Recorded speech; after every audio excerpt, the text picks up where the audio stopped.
Welcome to Hope Happenings. This show is made possible by Channel 3 and the Hope Center. This month we want to share our banquet with you through photos and talk about what it means to be thankful. So do you ladies think being thankful is, healthy to have in your life? I mean, I do. I think when I'm thankful and focused on gratitude, I'm not focused on myself. What do you think? Oh, yeah, definitely. I reflect during the year, but this time allows me to even reflect more on my husband and my son, my job, and just the blessings that I have in my life, and especially my health. And there's so many sicknesses out there nowadays, and it could happen to me anytime. But I take daily and just be thankful that I'm able to get up, get out of bed, go to work, and just have a healthy, day in life. Right. Yeah, definitely. I agree with that. So some studies, or there have been several books and newspaper articles written about this topic, and some say the solution to stress is nothing more than just being thankful or just having gratitude. Studies show that your attitude plays an important part in determining whether you can be grateful in spite of life's changes and challenges, kind of like you said with being ill and, thankfully you're not, or we're not. Mm-hmm. But some studies also show that there are those who are more aware of the positives and the blessings in their lives, and that tend to focus their attention outside of themselves. Mm-hmm. Also lets them remember that being thankful doesn't mean that they have a lot of things, but they're just thankful for the things that they do have. Yeah, I agree with that. Yeah. So do either of you keep a journal of any kind, with maybe a prayer journal or your being a thankful journal? I brought some that I want to share today, and because you all know I'm like a calendar freak, and I have lots of calendars, and so I also have lots of journals, and I might not write in every single journal every day or every time, but I bounce around and I use different ones for different things. And so I just wanted to share today with you guys and everyone out there just some ideas of what a journal looks like, and even how it helps me in my life. But this one that I brought is this is a group that I was participated in many years ago, and we made our own journals. And so we just took a comp book and took some scrapbooking paper, and we made our own journal. And then this one I received a couple years ago from a friend, and this one's kind of neat because on the inside it has what the weather is today I feel, today I'm grateful for, just some inspirations or quotes or scriptures that you want to write down, and people I prayed for, donations of the heart, like acts of goodness and kindness, and how I'm feeling today, and then what I want to see out of my day. And then another friend gave me many years ago, a group that I participated in gave me my prayer partner, and it's a prayer notebook. And this one I use almost every day, and I also use it on Sundays because I keep my sermon notes in here, mm-hmm. and my BSF notes. And so that one, it has different tabs, and you can make your own binder. And then this one is just a general notebook. And so your notebook, your journal, your thankful journal, it can look, and you can write in it whatever you want. It could look however you want. It could just be a piece of paper if you want. Right. But I like to write down, and then I like to go back and read many years later about different things, mm-hmm. and where I was in my life, and what I was thankful for, maybe how that changed my life too. Yeah, in different ways. I actually have this one, and I used that when I was pregnant with my son Jaden, because I was on bed rest a lot with him. Couldn't keep mm-hmm. that little booger in there.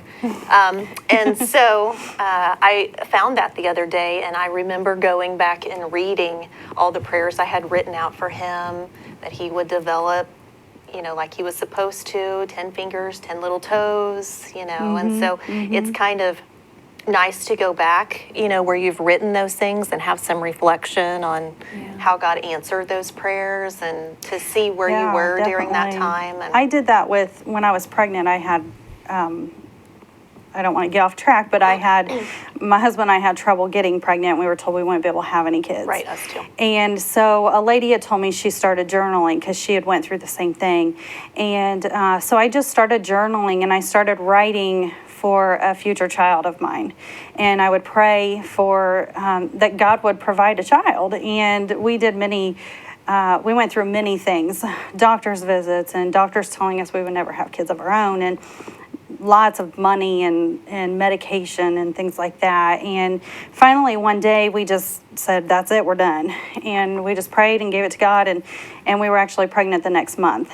And so then I began journaling about that adventure, and then during my pregnancy, I would journal daily on how I was feeling and what I was excited to see this baby and what it was going to look like. And then after he was born, I would just journal daily on what he did each day. And, you're crawling now today, and you took your first step today, and things like that. And it's just so cool to go back and read those. My husband and I were actually reading them the other day because he had found some old journals of mine. And it was just, that's being thankful right there, that you can write those memories down, because then years later you can go back and just reflect on them. Yeah, right. Definitely. Yeah. And I think, what a legacy that you would be leaving for your children if they were to find the prayer journals that you had written out specifically for them. Yeah. Like while you were pregnant with them, while they're growing up. Yeah. I just think that would be such a rich heritage to leave to them. Right. I mean, oh, definitely. I know that my mom is very faithful to pray for us, and she has a prayer journal, and that's a very private thing. Yes. But I know someday I'll be able to see those. It'll be a sad time, but I will really come to understand the depths of her prayers. And the depths of her love for you through those prayers. Right. Yeah. Right. Well, this time of month, my Facebook post blows up. My Facebook page, rather, blows up with people in November posting what they're thankful for. And so do you guys get that every day? They post something that they're thankful for, and I enjoy reading those. Some of the things that we're thankful for, let's not forget that we're thankful for those things. It's very easy in our first world country and the padded lives that we live to take for granted clean water and toothpaste and soap and indoor plumbing. We were talking about that the other day. Yeah. I mean, the three of us, I think we've talked about this the last few days. Well, I think we get so caught up in our lives that stopping to think about what blessings we have in our life and what we're thankful for, throughout the year, we tend to forget about that. And so in November, when people post, day one I'm thankful for on Facebook, that does help us slow down a little bit and just reflect on the things that we have in our life and to be thankful for those things. For me, I get caught up in the everyday life. And a lot of times I say, I have to go do this, I have to go do that, and then I have to this. But then I stop myself and I say, no, I get to go do those things. Absolutely. Because, you don't want to take a sporting event for granted that you're watching your child, or you don't want to take for granted that you get to drive to the grocery store. Right. There are people who are sick or, and they can't do those things. So, just simple, everyday things that we experience and we take them for granted. You don't have to do it. You get to do it. And I think that changes your inward attitude and your thoughts as well to more positive. Right. Yeah, definitely. I agree with that, wholehearted. And so did you want to add something? Well, I was just going to move on to the next exciting thing that we were going to talk about. Yeah. We had talked last month was our banquet. Yeah. And our banquet went really well. It's an annual banquet. It's our 14th year. We've been around for 18 years, but 14 years with our banquet. And it's just a time to be thankful for the almost 300 people that come out for an evening to celebrate the Hope Center. and get to hear testimonies and eat some really good food, and then enjoy the activities for the evening. And we're just so thankful for everyone who came out, thankful for the wonderful caterer and the meal that we had, the beautiful venue. And it's great to live in a town where we have all of that available to us to use. And I want to share some pictures. The silent auction started off the evening. Right. And we started at 5 o'clock, and we had about 52 items, I believe, this year, and they filled the whole room at the Miller Building and the banquet hall, and people got to come in and start bidding. And I think we had some bidding wars going on. Yeah, had I think we definitely did. pretty good items, Colts tickets and a Colts helmet. A signed helmet. Yeah, that was and so high. I remember throughout the night going back and checking, and there were some bidding wars going on, and so I think that's exciting. It gets It is people exciting. going, and so that's really exciting. Did either of you? How'd you feel about the silent auction? Did either of you? We did. My Bid on husband and anything? I did bid on a few, and unfortunately, we only won one of the items. Yeah. But it's a family event, so we're excited to be able to use that. Yeah. How about you? I bid on a few. It's just exciting to walk around and be able, of course, we had the advantage because we knew what the items were before anybody else. So we kind of got to scope out what we wanted. Yeah. And so I did bid on a few, and, I might have had some bidding wars going on the items that I wanted, but I'll never tell. Well, I know that your mom had one with the big TV. Yeah, That was a yeah. hot ticket item that night. My mom so. is enjoying the 46-inch TV. I told her she has to sit on the opposite end of the room of where it is because it's so large. It's like a movie theater screen. But she is enjoying that. And your husband bought the Pandora bracelet for I you. do. I'm wearing it today. I was so excited because I lost mine. He bought me one for Christmas last year, and I felt horrible because I had only had a short amount of time, Right. and it fell off, and I lost it, and I was really shocked. I didn't think, because he had told me you're never getting another one if you can't keep control of, Right. don't lose it. And so at the end of the evening, he came up and said, "This was a wonderful event, and I'm so proud of you and all the girls, and here's your gift." And Right. so he gave me the That was bracelet. sweet. So I was really surprised because we didn't talk about what we were going to bid on, and there were some other items that I wanted to bid on, but I just didn't get a chance because I was too busy, and Right. I didn't get to tell him what to go bid on for me. And so he surprised me at the end of the evening, and I really didn't think he'd bid on it. So Yes. it was a nice surprise. Very sweet. Well, we had fabulous appetizers provided by Chef Wetzel at Reed. And the yummy cupcakes came from 813 Bakery and Bowman's Bakery, so thank you to them. I think I ate about 12 cookies by myself. Your husband kept saying, "Where are you finding these cookies?" I had my own secret stash. We're and hiding them. He from was not privy everyone. to the stash, and he was mad, but Yeah. they're so good. Well, Yeah. my dad, every time I turned around, he was walking back into the silent auction area. And I thought, well, maybe he's bidding on something. And no, every time he'd come back, he'd have a plate full of meatballs. He's like, I can't get enough. These things are delicious. They were good. So Yeah. thank you, everyone who supported the silent auction appetizers and for donating those. Yeah. This year, our guest speaker was Angie Wood from Warsaw, Indiana, and I would just like to share with you what her bio said. And she was a great speaker. She was a past director, and so she began her journey to end abortion as a teen volunteer, volunteering for Right to Life in the local pregnancy center in Warsaw, Indiana. She joined the staff of the pregnancy center during the college years at Indiana Wesleyan University. During her time at the center, Wood served on various roles, including the executive director for 6.5 years. It was during her time as the executive director she became aware of a mobile unit medical ministry. Wood saw mobile medical ministry as a way to expand the reach to women facing an abortion in her community. It was through ICU Mobile that Wood led Pregnancy Resource Center to deploy the first mobile medical ministry unit in Indiana to serve 3-county radius. Today, Wood serves as fleet director for ICU Mobile.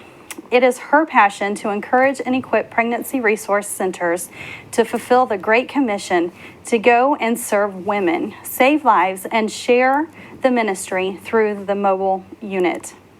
Angie Wood and her husband of 14 years resides in Indiana, in Warsaw, with their 4 beautiful daughters. Well, I think she did a great job, and she's been where we are, and so she had the passion. But along with her, we had some great sponsors. We did. For the evening, and I'll just go ahead and read you our top level sponsors. We had St. Gabriel's, Paul and Joyce Nobby, Cindy Burnside, State Farm, the Eye Center of Connorsville, Higher Praise, FCN Bank, Judge Beth Butch, Hopkins Insurance, Caring Services, Duke Energy, Knights of Columbus, Yari and Eye Center, and BNL Transportation. So coming up, we'll have Danny Floyd in the studio with us, and he'll talk about winning the Spirit of Hope Award. The Hope Center is in need of volunteers. Some areas of need are housekeeping, volunteer nurses, advocates, and Cradles Child Care. If there's a particular area of the center that touches your heart, that's where you could donate your time, talent, and treasure. If you are interested in volunteering at the center, please call 825-1244 or visit our website at hopecenterconnorsville.com and click on Get Involved.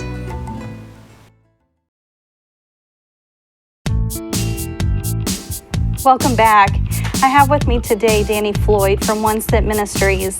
Danny was recently awarded the Spirit of Hope Award through the annual Celebration of Life banquet that the Hope Center put on last month.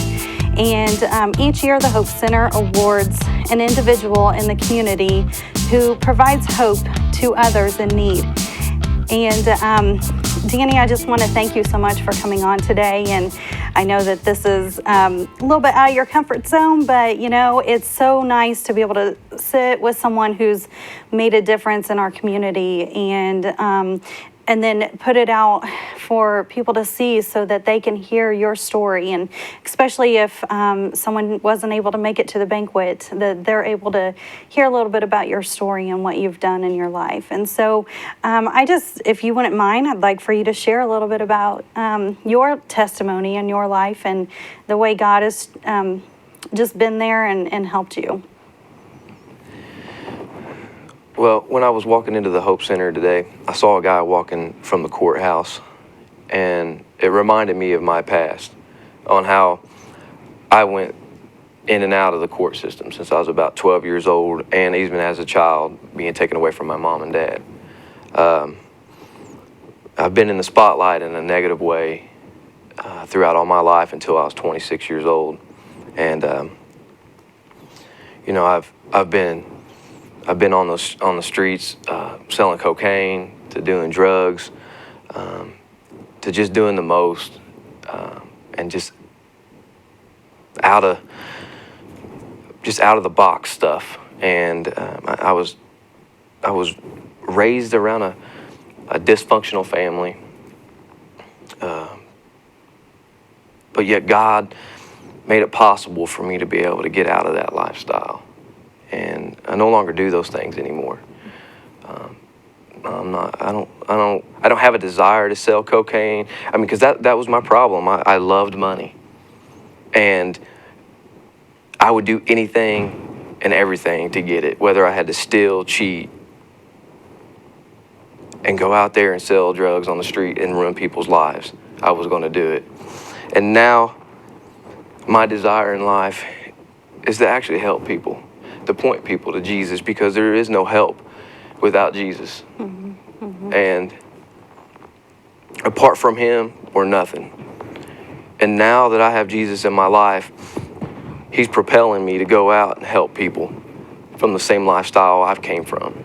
So what what clicked with you that one day that said, you know, I really shouldn't be doing this anymore. I need to change my life and I need to get out there and help others. What was it that made you make that change? If you don't mind sharing.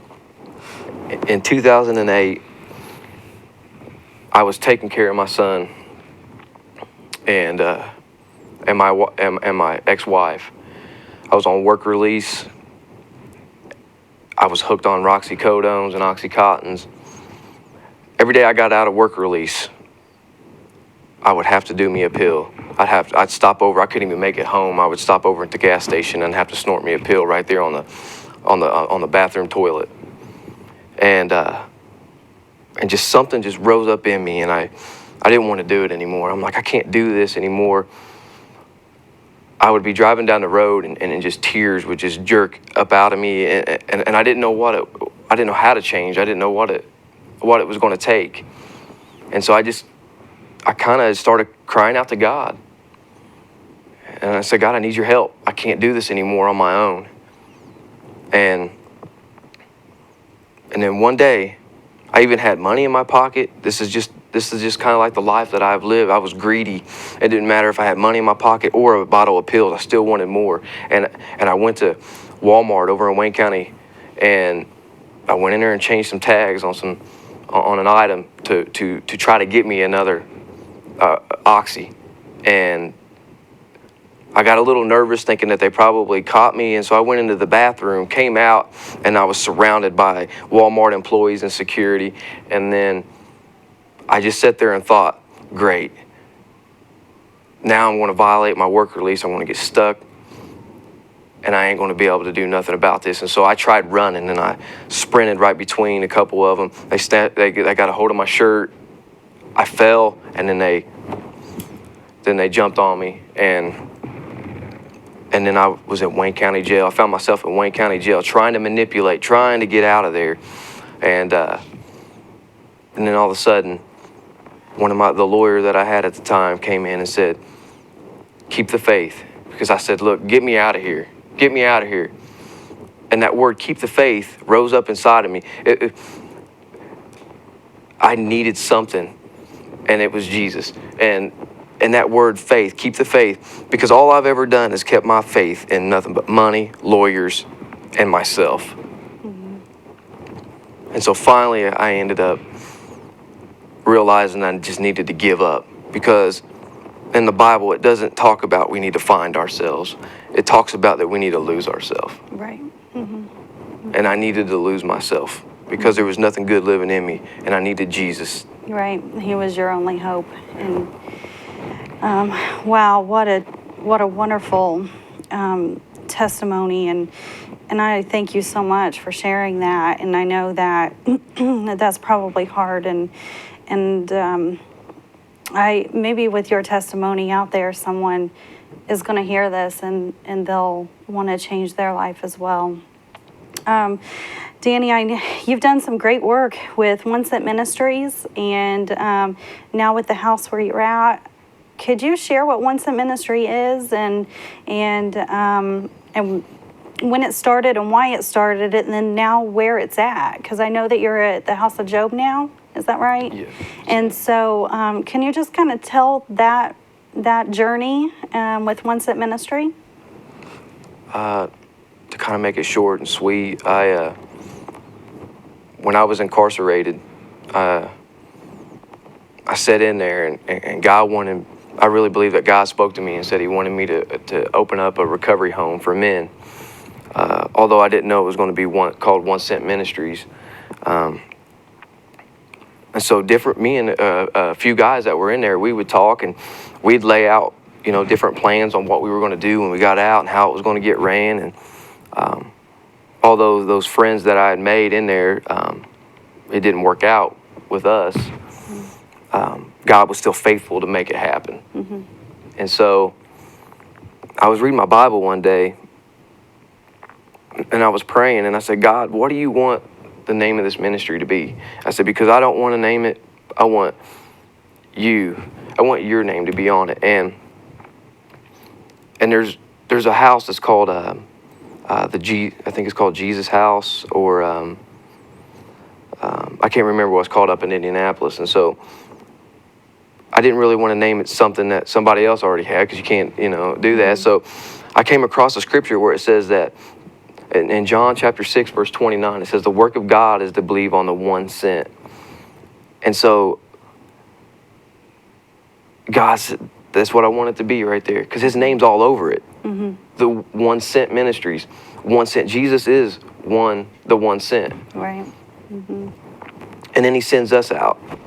And that's our vision. Our vision is that God sent Jesus and Jesus is sending you. Because, yes, our goal is to get, to get men off of drugs, but they are not going to get off drugs if they don't have Jesus. Right. And so it's to point them to Jesus. And then once they get, God gets them off drugs, then he, again, like he done me, he'll propel them to go out and tell more people about him. So what is One Sent, and who is it for? Well, One Sent's a recovery home slash homeless shelter for men that are struggling with addiction, and just in dealing with not only addiction but dealing with attitudes, an attitude that's sent them in the wrong direction. It's a heart issue. Men that have a heart issue is mainly what One Sent Ministry is for. And How many do you currently have living at the house right now? we have 5 right now in the home. Great. How long have you had the home? It opened up in June 4th, and we've been open 5 months now.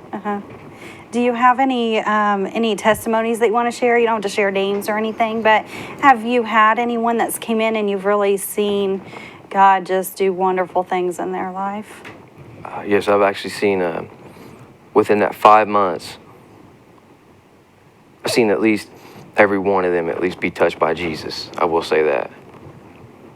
But 2 of the guys that really stand out that's lived there and they're out now. They have jobs.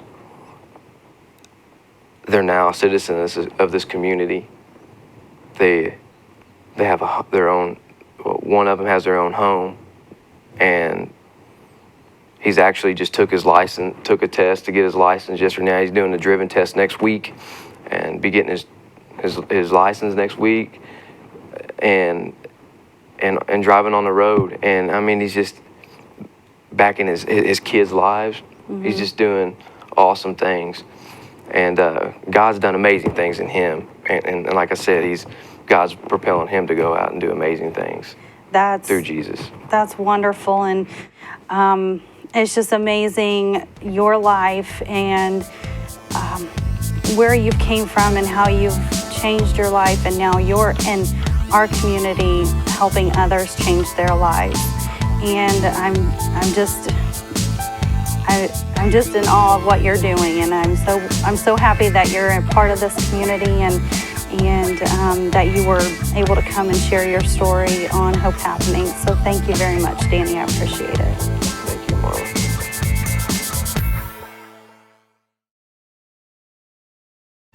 The Hope Center offers a baby boutique store where our parents can shop for items for their children that they have earned with Hope Bucks through our Parenting with Hope education classes. If you are interested in participating in Parenting with Hope, please contact the Hope Center at 825-1244 or visit our website at hopecenterconnersville.com.